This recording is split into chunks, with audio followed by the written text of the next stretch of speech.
Hello and welcome to Florida Focus. I'm Emily Ward. Today, the Florida Department of Education passed the expansion of the so-called Don't Say Gay bill. The new rule change would ban lessons on sexual orientation and gender identity in grades 4 through 12. It is currently already banned in kindergarten through 3rd grade. This expansion will be in effect after a month-long procedural notice period. The ongoing battle between Governor Ron DeSantis and Disney Parks continues with a new update. A new proposed legislation by the governor is working to diminish the park's self-governing state. You're not going to have Disney have its own government in Central Florida. They're going to live under the same laws as everybody else, pay their fair share of taxes, and honor the debts that they've accumulated over these years. The feud stemmed from Disney publicly criticizing DeSantis's Don't Say Gay laws, saying it would support organizations opposing the law and suspend political donations. The governor retaliated with the idea of further developing the land around the park. People have said, maybe have maybe create a state park, maybe try to do more amusement parks.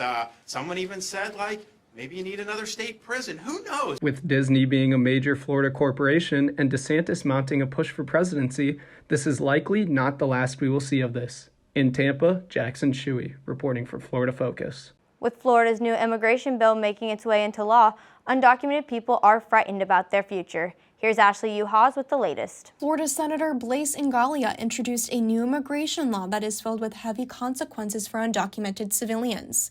Ron DeSantis supports Ingoglia's proposed law to fight the border crisis. According to the Florida Senate, if anyone is hiding an undocumented person, this includes facing 5 years in prison.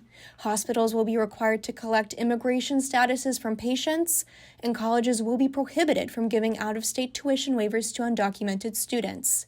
Ron DeSantis states immigration laws are his top priority. We believe that borders matter, and we have fought against illegal immigration in the state of Florida. USF's Multicultural Affairs Office is supporting undocumented students by offering out-of-state tuition waivers, but the law will affect this. Organizations on campus such as Undocu Ally and Undocu United are providing a safe space for these students to adjust to the challenges of higher education. They rely on these resources to help them through these scary times. USF student Maria Smith says immigrants need all the help they can get. The Multicultural Affairs, like USF, is doing a great job with helping undocumented students. I know that, you need a lot of support and help when you come to the U.S., just for anybody, like documented or undocumented. So I think, whatever help can be provided is awesome.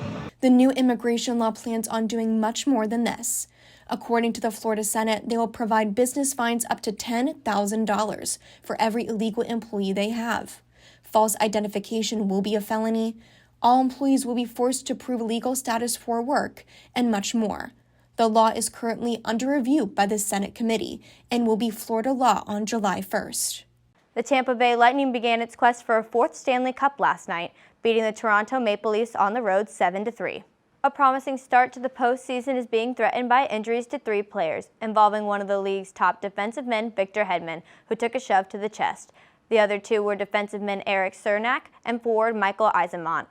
Hedman's injuries has not been announced, but he led his line of teammates in post-game handshakes. Cernak took the toughest hit when a Leafs player hit him in the head with his elbow.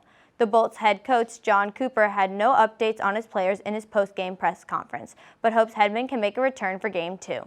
Honestly, that one was a little bit surprising. So we're hoping he should be okay. But again, it's way too early to tell. This is one of those, let's wake up tomorrow, see what's going on, and then we can give you some sort of report. The 7-game series continues in Toronto Thursday night at 7 p.m. on ESPN. That's all for tonight's show. Have a great night.